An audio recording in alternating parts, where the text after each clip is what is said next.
that scene when you finally take control of the sword, you start killing all those guys in slow-mo. I know he used like a Phantom camera, it was so cool, but I'm wondering when you shoot a moment like that, what does it look like for you on set? Are you just going in regular motion? What are you hitting? It was really interesting. I mean, for that scene, actually, in particular, there wasn't a clear idea about what we were going to do, and I had always anticipated us going back and reshooting it, because I literally we did a little bit of handheld camera work, and I just did probably 5 or 6 minutes of just swipes in different directions, and then he created the whole thing in post.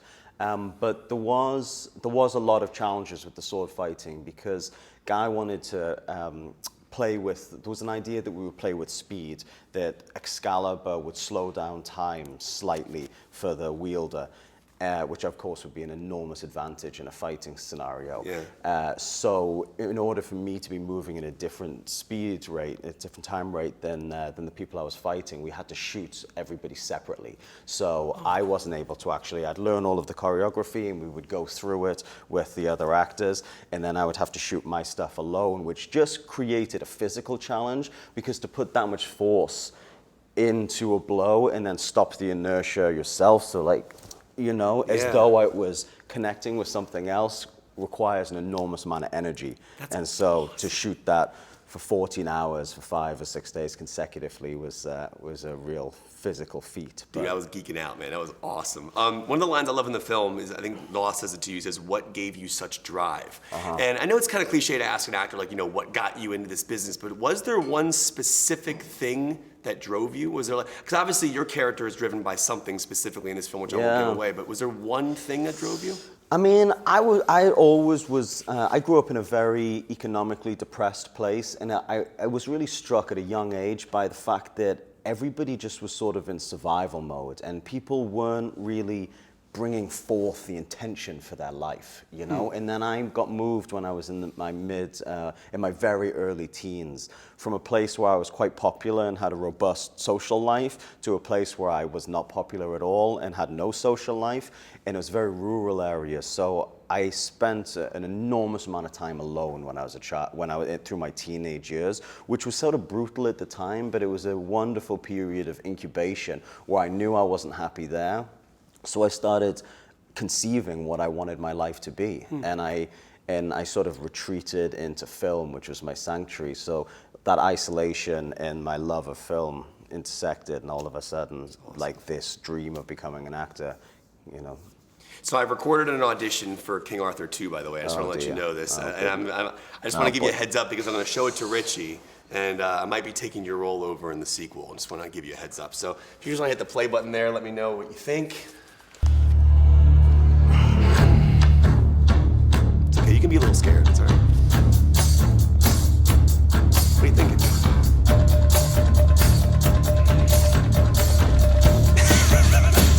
You seem impressed.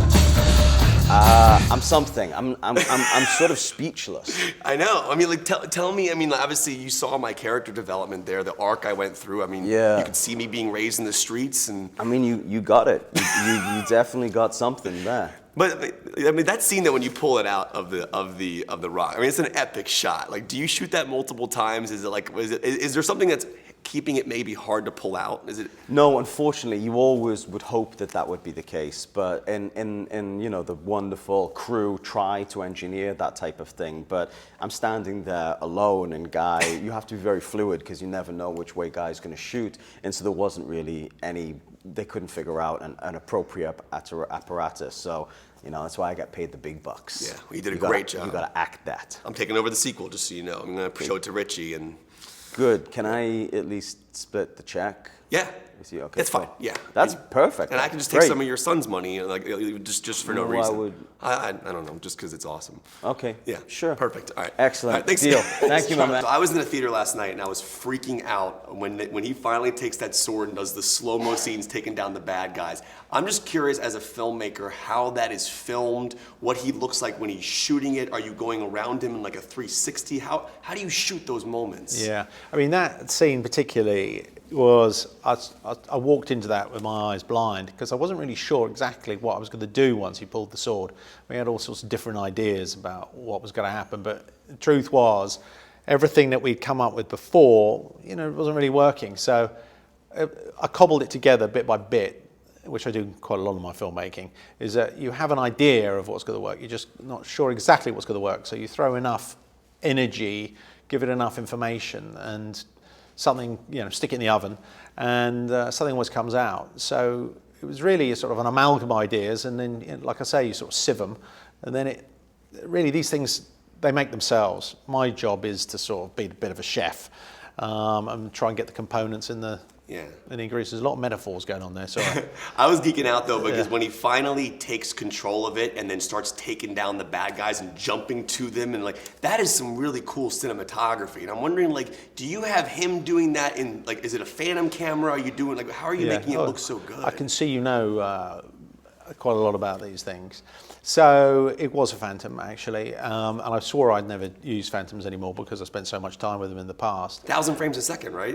Yeah, I mean that wasn't 1,000 frames, but they can go faster than that. Cool. That was about 500 or so, but it was Phantoms, it was experiments, it was Charlie being game. Charlie, would you ever go at this? Charlie, would you ever go at that?